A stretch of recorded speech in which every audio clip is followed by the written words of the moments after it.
Então, pessoal, a gente começa esse projeto novamente hoje, mais uma segunda-feira, trazendo conhecimento de altíssimo nível. Uma live que desde março, né, feita aqui no Instagram, e agora eu estou gravando e deixo disponibilizada no YouTube, no meu canal do YouTube, Dr. Randy Marcos, dr.randymarcos.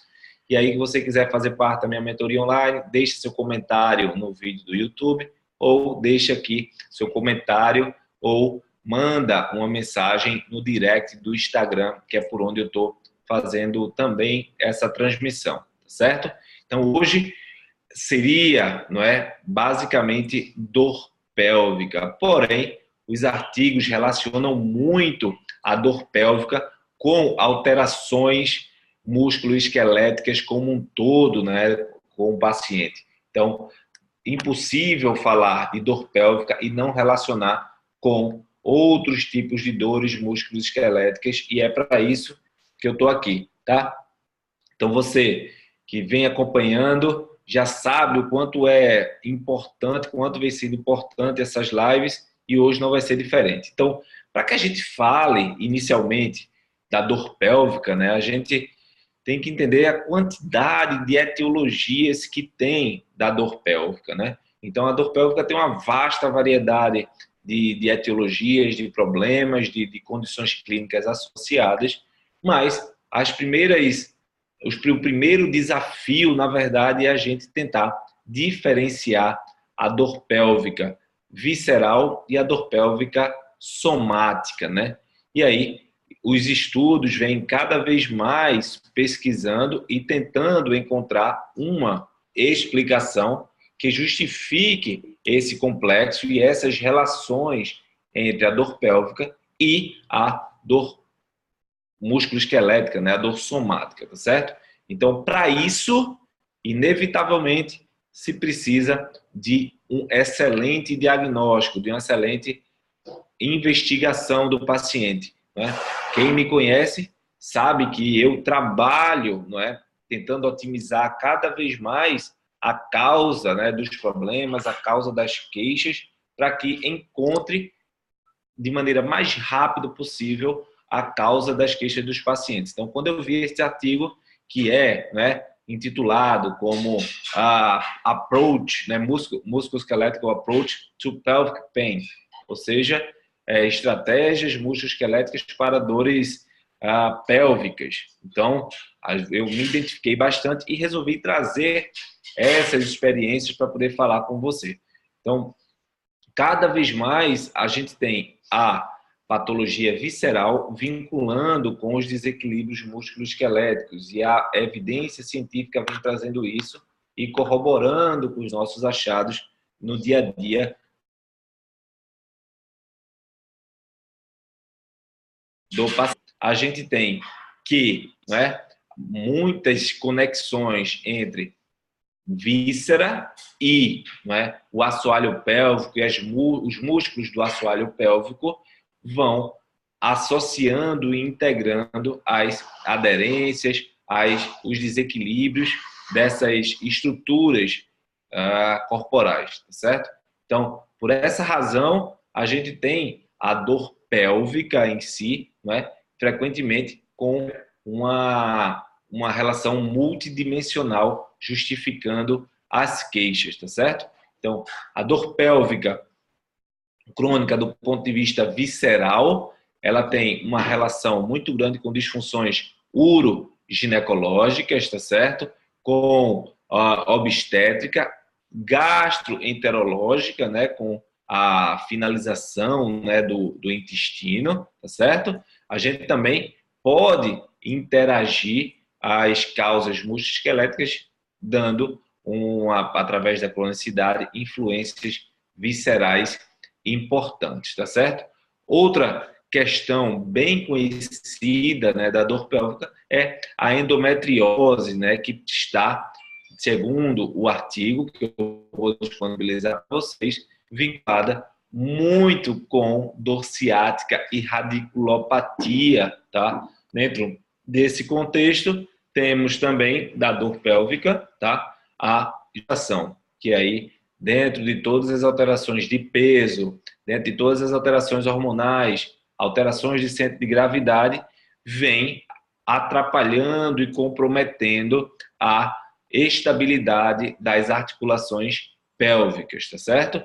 E aí, esse artigo que eu estou trazendo para vocês foca nessa avaliação músculo-esquelética vinculando, né, tanto as disfunções viscerais como as disfunções musculoesqueléticas.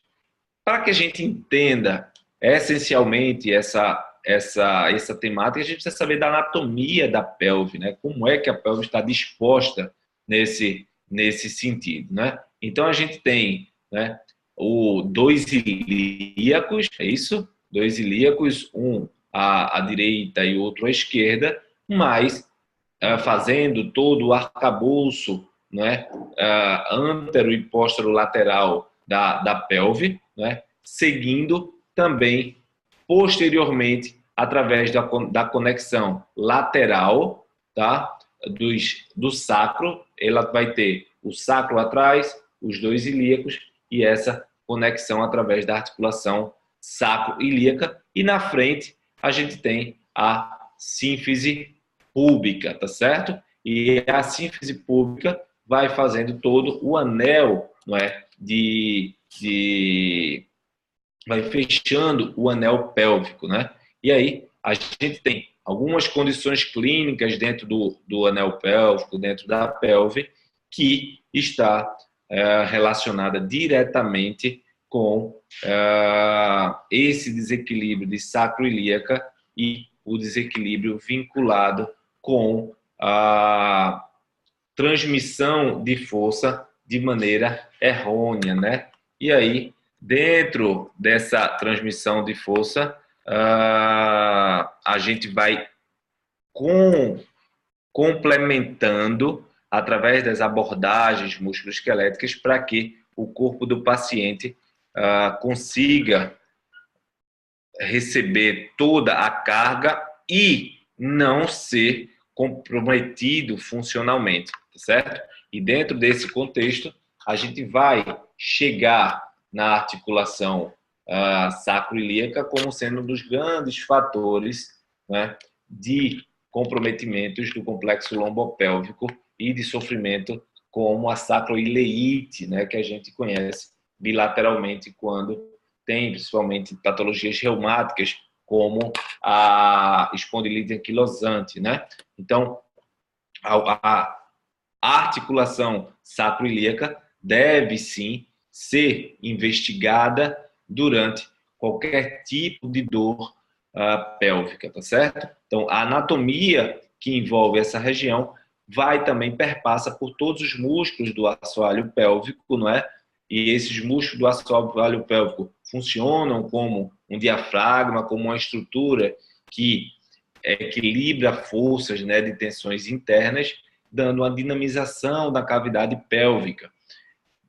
Relacionando essa cavidade pélvica do visceral, né, que na mulher nós temos na cavidade pélvica o útero, né, nós temos os ovários, né, todo o sistema reprodutor, assim como já chegando na cavidade abdominal, né, nessa linha de transição, nós temos a bexiga. E aí, patologias vinculadas com esses sistemas, assim como o final do intestino, né, onde a gente vai ter uma relação, né, gastrointestinal, gastroenterológica, com alguns possíveis comprometimentos dessa região, tá certo? Então, alguns, né, direcionamentos do European Guidelines para dor pélvica, né, ou seja, as orientações, né, o Guidelines europeu para dor pélvica, é que muitas das dores acontecem por traumas, logicamente, mas também por alterações relacionadas com artrites e a gestação, como sendo um dos grandes fatores de comorbidades de disfunções pélvicas. Sejam essas comorbidades relacionadas com toda a questão de laxidão ligamentar que acontece, adaptação, não é, gestacional da mulher, mas também devido à abordagens cirúrgicas e que vão agredir um pouco mais a harmonia da pelve da mulher, do sistema visceral.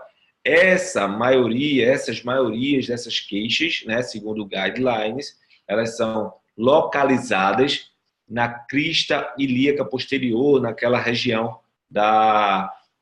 mais posterior da crista ilíaca, próximo à inserção glútea, não é isso? E aí, vinculando um pouco com a sacroiliaca homolateral desse ponto de dor, tá certo?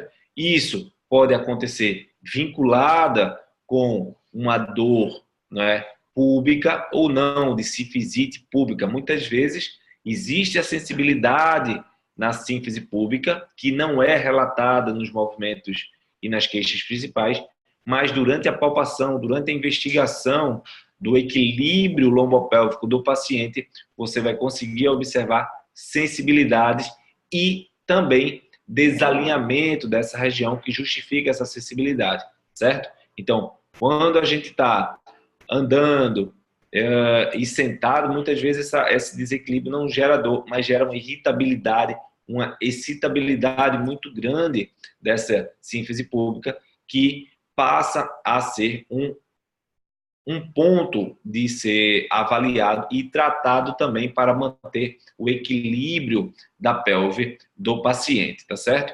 Dentro de um processo diagnóstico das alterações de sacroileítes, de dores, não é? Também relacionadas com a sínfise púbica, a gente tem várias condições clínicas a serem feitas como diagnóstico diferencial, né? Dentre elas, as artropatias inflamatórias, principalmente as relacionadas com processos reumáticos, como a espondilite anquilosante, e também que a gente já conhece, né, e pela alta incidência que vem tendo do surgimento dos tumores, dos cânceres, né, na nossa sociedade moderna.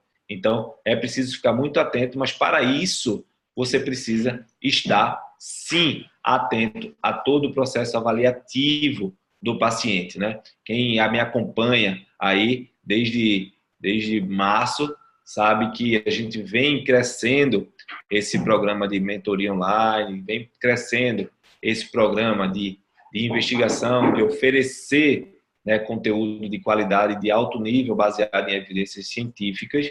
E dentro da mentoria online, a gente já tem hoje quase 450 pessoas, tá? Que eu respondo os e-mails, tiro dúvidas, e o último e-mail que a gente trocou com eles, né, somente com os mais antigos, né, foi alguns relacionados com alterações cranianas, alterações de equilíbrio craniano também, mas também sobre alterações da coluna lombar, tá certo? Então a gente sempre vem discutindo novos casos, diferenciando aí o pessoal, e tem já um grupo que faz parte do meu treinamento online de avaliação, o Up Assessment, que é para exatamente dar uma visão diferenciada da questão visceral, não visceral, questões emocionais vinculadas com o tratamento, né, do fisioterapeuta com o paciente, né? A gente está terminando uma turma, agora a nossa primeira turma, e que em breve a gente vai estar liberando o curso novamente, tá? E aí, dentro dessas alterações de dor pélvica, a sinfisite púbica, né, que está lá relacionada com a dor sacroiliaca, também pode ser uma dor principal, mas uma dor muito mais relacionada com pessoas atletas, com pessoas que geram mais impacto, e que esse desalinhamento é um pouco mais mantido numa frequência de oscilação, gerando desgaste, gerando processo inflamatório. Então, atletas que trabalham com chute, né, com salto, movimentos de pivô, tem um grande movimento de cisalhamento na sínfise púbica, que muitas vezes já está alterada por alguma dor sacroiliaca, por uma dor lombar, tá certo? Então, a osteite púbica deve se tratar com muito cuidado, é uma das dores pélvicas vamos falar assim, e mais preocupação para os atletas, e que a gente, como profissional, fisioterapeuta, né, estudante de fisioterapia, precisa sim estar bem atento, bem antenado a todas essas relações, porque além da sacroiliaca, nós temos órgãos pélvicos nessa região e temos ligamentos que interagem, o arco púbico, né, essa sínfise púbica, com as vísceras mais internas. Então, muitas vezes, retrações cicatriciais mais internas, devido a qualquer tipo de cirurgia, a hérnias umbilicais, hérnias inguinais, hérnias, cirurgias prostáticas para os homens, gravidez, gestação para as mulheres. Então, as mulheres cada vez mais praticando esportes, e isso pode gerar alguma inflamação no púbis, uma osteite púbica que deve ser, sim, utilizada como, né,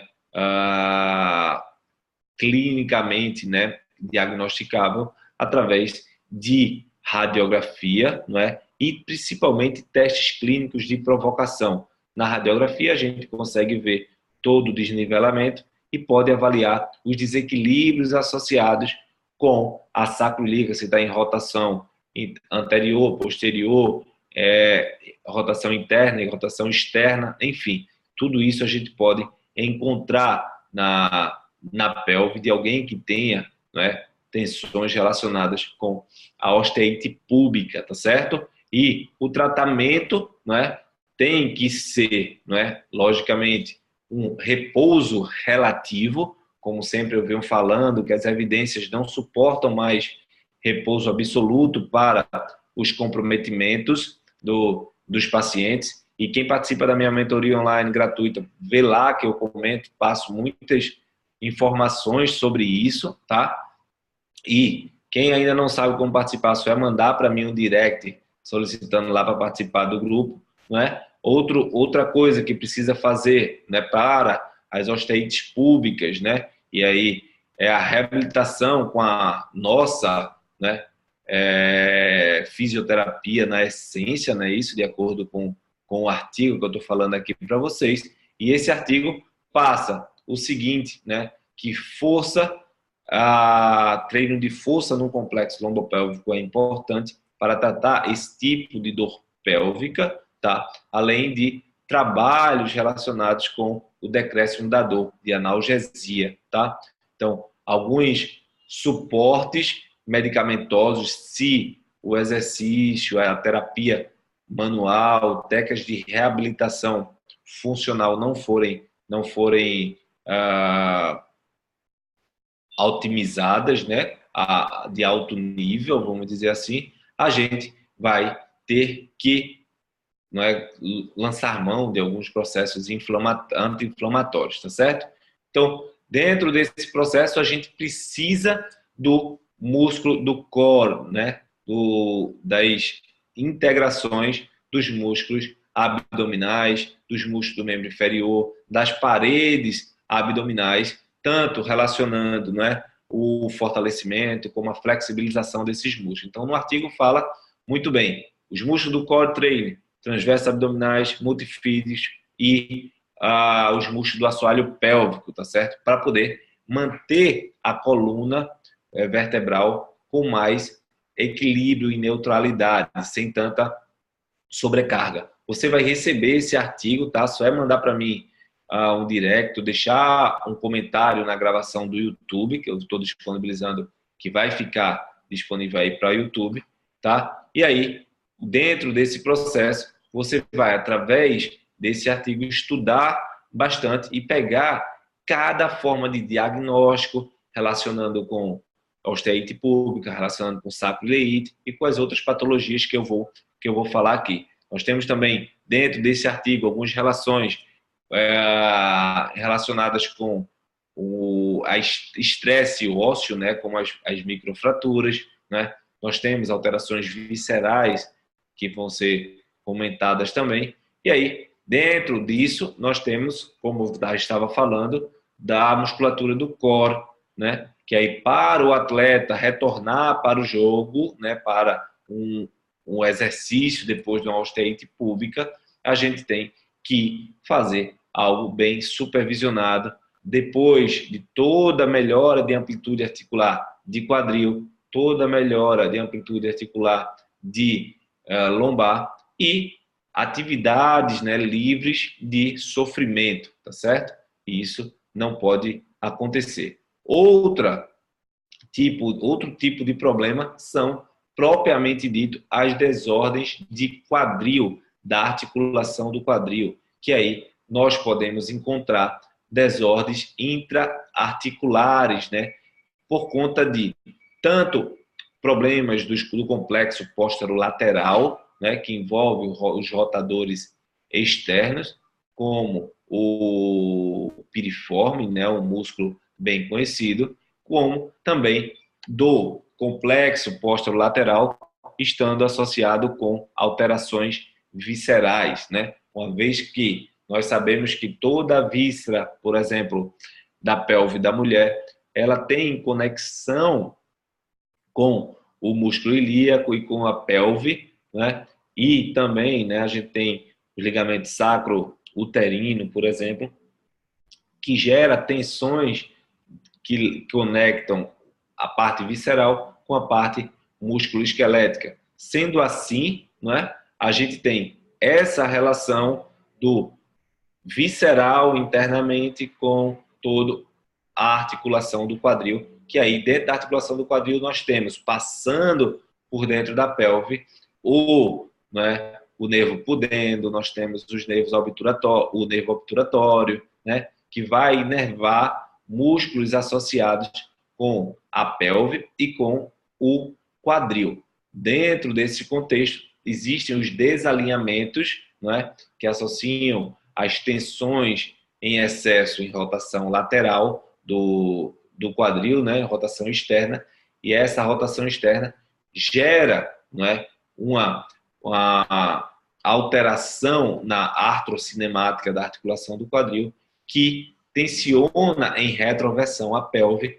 gerando um apagamento da coluna lombar, uma retificação da coluna lombar e maior sobrecarga, tá certo? Então, hoje, nós temos uma grande demanda também de osteoartrite, né? Ou seja, osteoartrose, onde existe a degeneração da cartilagem articular, né, associada com o osso, né, subcondral, né, do quadril. E aí, geneticamente, a gente tem algumas indicações e orientações relacionadas com as dores do quadril, das artropatias do quadril, propriamente dito, com a degeneração, né? Mas, porém, acima de 80% dos casos relacionados com condição de artrose, osteoartrite, nós temos traumas, infecções, não é? Artrites inflamatórias, as displasias da articulação do quadril, assim como todas as relações de alterações labrais, né, do todo o contexto da articulação do quadril, tá certo? Mas, quando a gente vai pensar em mais qualquer tipo de disfunção pélvica, a gente não pode deixar de correlacionar com a síndrome do piriforme, né? A síndrome do piriforme é uma das lesões que é abordada nesse artigo, um artigo bem complexo, que eu vou disponibilizar a todos que participam da minha mentoria online gratuita, e também a quem quiser participar pode mandar o comentário no meu canal do YouTube, onde vai receber essa gravação aí que eu estou fazendo, e também a todos vocês que queiram, né, deixar as suas dúvidas e participar também da mentoria online, só mandar lá pelo direct, tá certo? E depois, para quem não conhece a dinâmica, eu vou estar respondendo todas as perguntas, tá? Podem colocar aí em sequência que a gente vai conversando depois. E dentro dessas dores pélvicas do artigo citado, ele coloca a síndrome do piriforme como uma das grandes alterações que vinculam o nervo ciático através da compressão do nervo do músculo piriforme, tá certo? E aí, muito se fala que, embora o ciático e o piriforme têm uma relação muito íntima, não é? Esse comprometimento não é tão frequente assim. Inclusive, eu fiz uma live, quem participou da minha live sobre síndrome do piriforme pode ter visto como existe essa ligação, mas que as evidências vêm falando que não é tão frequente assim, que precisa, sim, de alguns testes específicos para essa região, inclusive incorporando alguns testes como Faber, né, que né, trabalha a rotação externa e a abdução,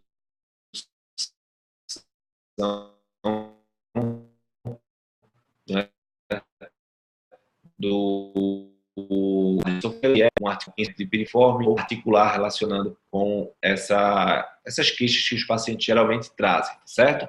Então, é isso que esse artigo também traz. Nós temos também, dentro desse artigo, as discussões, né, sobre a tendinopatia dos flexores de quadril, principalmente os overuses, né, relacionando com atletas que saltam, que correm, que realizam, né, uma sobrecarga musculoesquelética muito grande e altera a mecânica de movimento do quadril, tá? E essa alteração no movimento do quadril gera sobrecargas funcionais em algum nível em detrimento do outro, e esse nível em sobrecarga passa a ser degenerado mais rapidamente e processos inflamatórios vinculados às suas inserções musculares podem gerar dores no quadril, desconfortos inguinais devido a muitos movimentos de flexo e extensão, muitas vezes associado a problemas, não é, de overuse e overtraining dos pacientes, tá certo? Agora, uma coisa que eu queria falar era um pouco mais das disfunções viscerais do paciente, tá certo? As principais disfunções viscerais que a gente encontra são endometriose, as dismenorreias, né?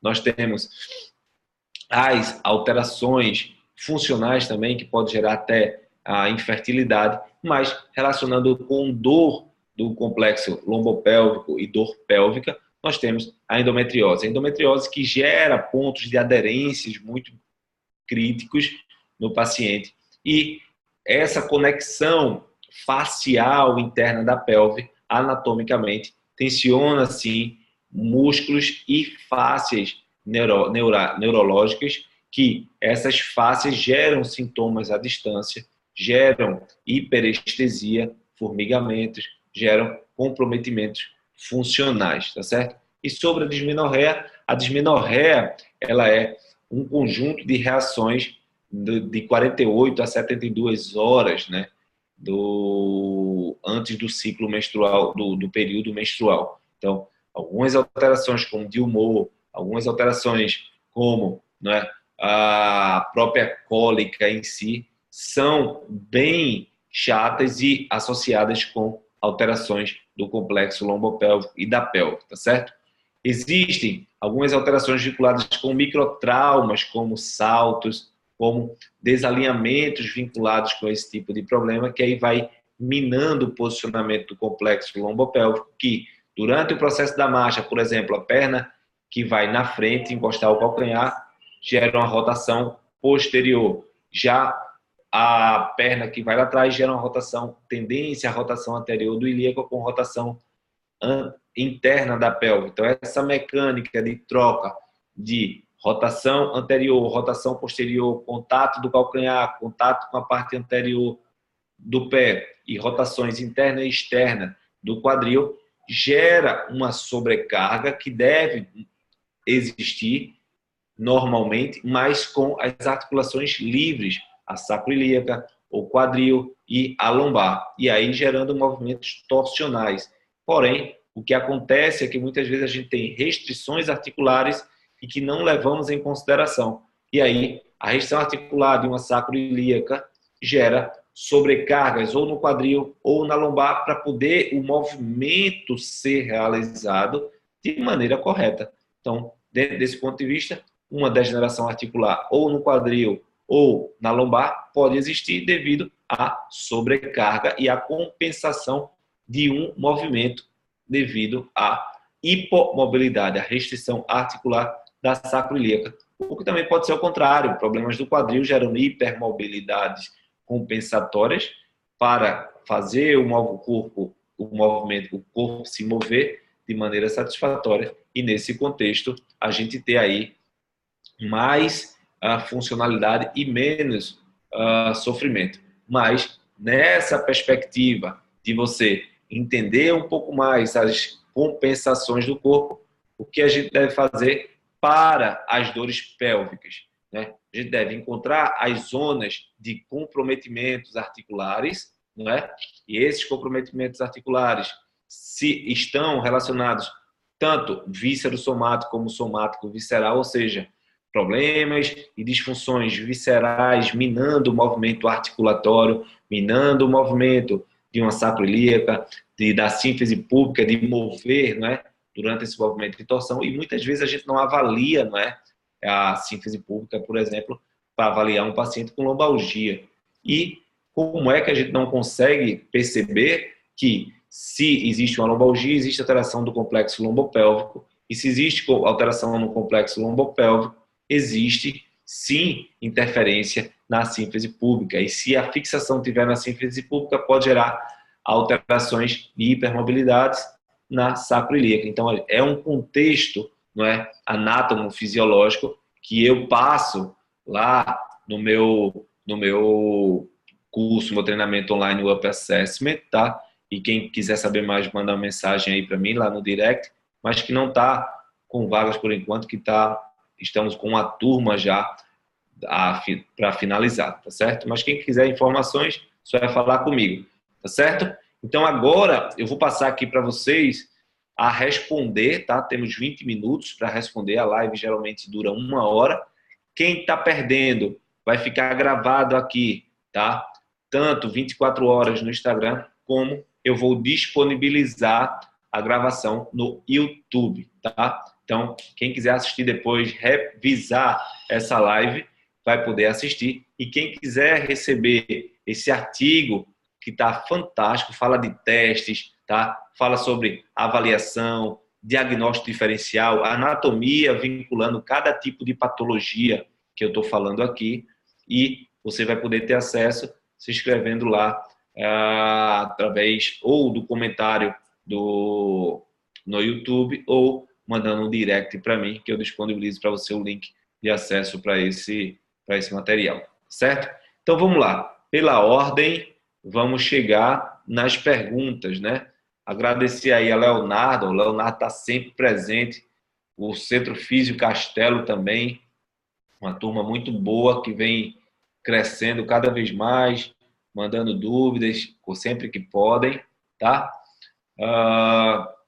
Vamos lá, o Marcão aí, ó, faz parte do meu treinamento online, está sempre presente, o cara que é aluno da Escola de Osteopatia de Madrid, tem visto, né, Marcos? Não sei se ele está online, o quanto, mesmo assim, tem agregado, né, ao conhecimento dele como aluno da escola, esse treinamento que eu montei com muito cuidado e muito zelo, muita dedicação para poder gerar uma performance na avaliação, né, para a pessoa poder entender a parte emocional, entender a parte de anatomia e como integrar conceitos tão grandiosos de uma maneira mais rápida, né? São mais de 9 anos já trabalhando com isso, então eu dei algumas dicas rápidas de avaliar e de encontrar o resultado um pouco mais fácil durante a avaliação do paciente.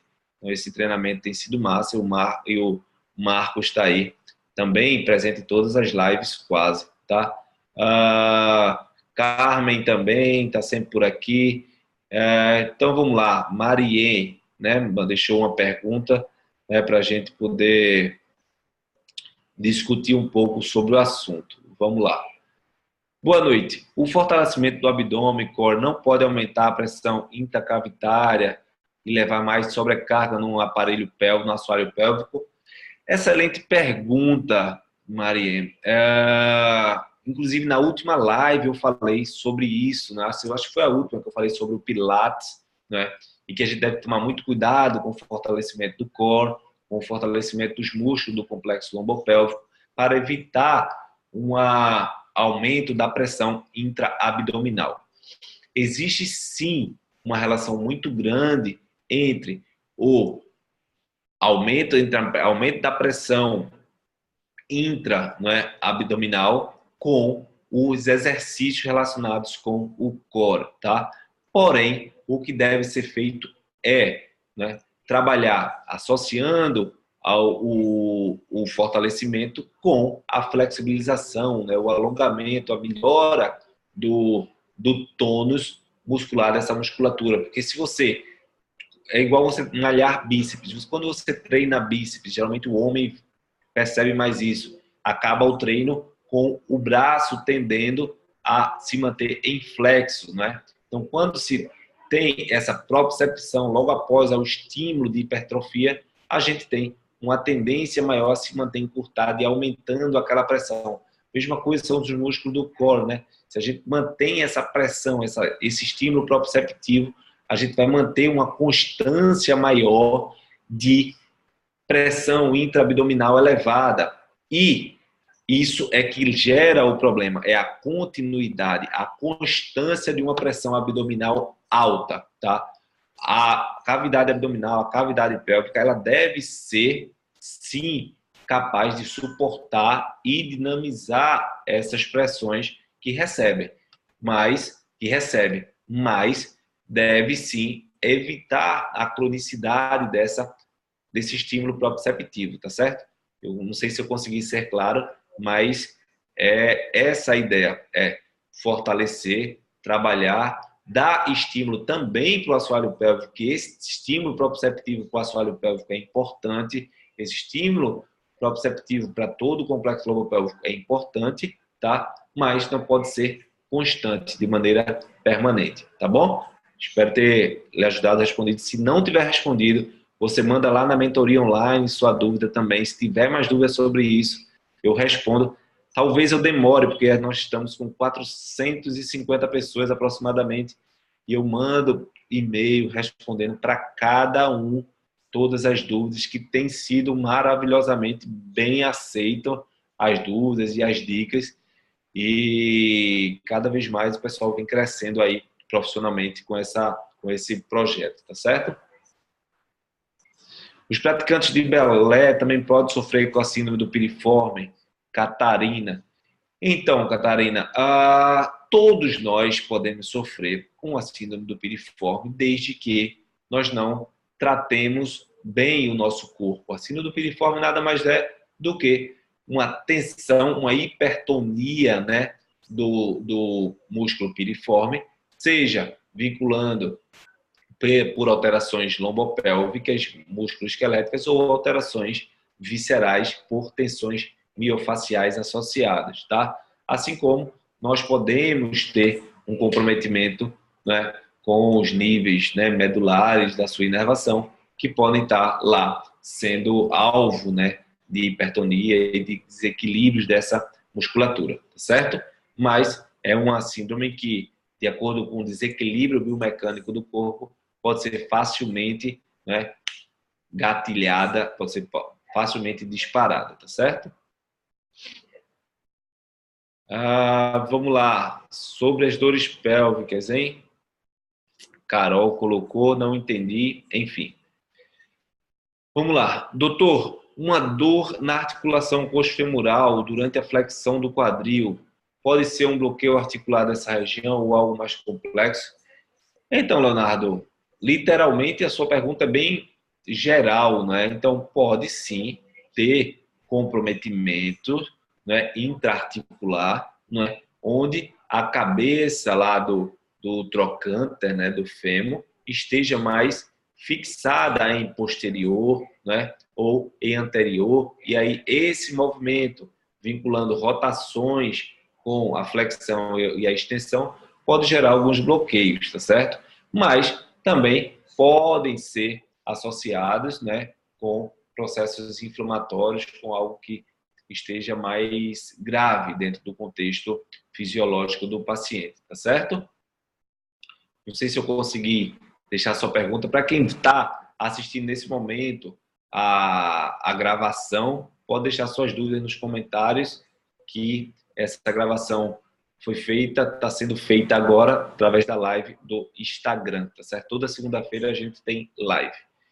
Débora, boa noite, Randy. Paciente com cirurgia de joelho, de cartilagem, que teve trauma anterior à cirurgia, queda sentado, não tratado.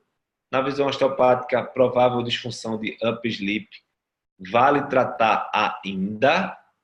Não entendi. O valer tratar o quê? O upper sleep ou o joelho? Não entendi, assim, qual a sua dúvida. Se for o upper sleep, lógico, né?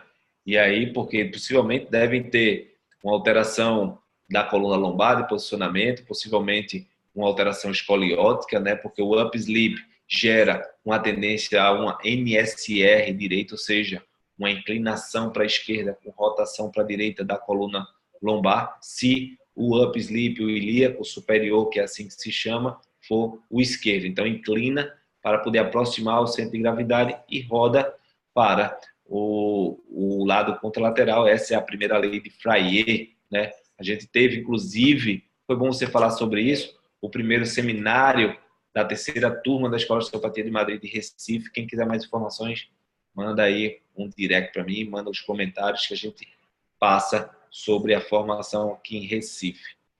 Tá? A Mariene agradecendo, beleza. Prof, qual é o nome do canal do YouTube? dr.randymarcos.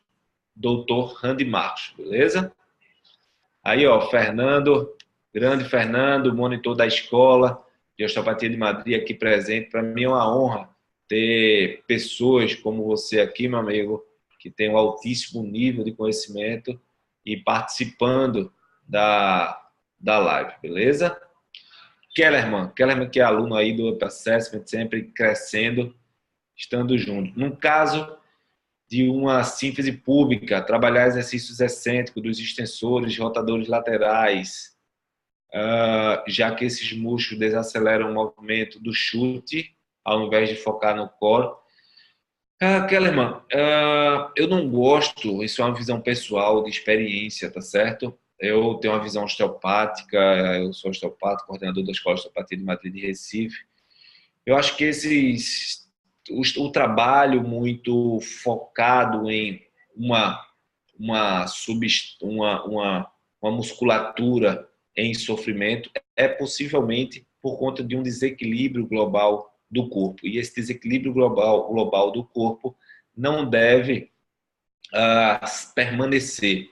E aí, uma vez tratando esses desequilíbrios, né, globais do corpo e fortalecendo o corpo como um todo, a gente vai chegar. E aí, dentro de chegar a uma reabilitação mais correta, mais coerente, a gente vai ter um estímulo também aos exercícios excêntricos, né, que são exercícios para controle motor, para melhorar o controle motor, o recrutamento de fibras musculares, tá certo?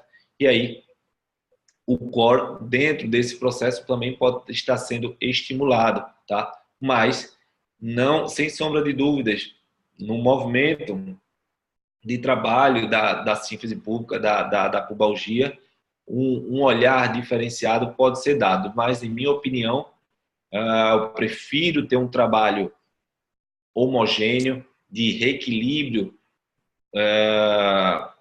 bilateral, não é, simétrico do corpo, dando estímulos gradativos para as duas estruturas, gerando propriocepção, equilíbrio, melhora da inervação através de técnicas manipulativas, circulação, que muitas vezes tem vínculos com isso, né? E outras coisas que a gente às vezes não associa, como diferença de membros, como hipertonia musculares, assimetrias pós-cirúrgicas, né? Do atleta que tem cirurgia de joelho, que tem algum tipo de problema. Então, a gente precisa analisar muita coisa. E aí, manter um equilíbrio do complexo, né, lombopélvico é extremamente importante. E é isso, você sabe muito bem, que eu falo lá no treinamento online, no Up Assessment, que a gente deve ter essa visão anatômica mais global para gerar uma harmonia. E aí, se tiver algo bem específico, a gente faz, né, uma abordagem diferenciada, mas caso não for algo mais funcional, trabalhar a globalidade, beleza? Você está com a carteira de dinheiro no bolso, de trás, tem muito a ver com esse tecido do piriforme. Então, Físio Castelo, se for muito dinheiro, meu amigo, olhe a síndrome do piriforme, o desequilíbrio do complexo lombopélvico vai ser maior, tá? Existe sim, querido, uma relação, porque é como se eu sentasse sempre em cima de um calço só de um lado da pelve e elevando uma pelve em relação à outra, que vai pedir uma acomodação semelhante ao up sleep, né? Fora isso, existe uma compressão, porque o piriforme fica bem nessa região onde a carteira geralmente fica, e a tendência à compressão da pressão contínua é gerar uma hipóxia e lesão tissular, tá certo, querido? Leonardo, você falou em dores relacionadas ao útero e no homem a próstata pode repercutir nas disfunções do quadril.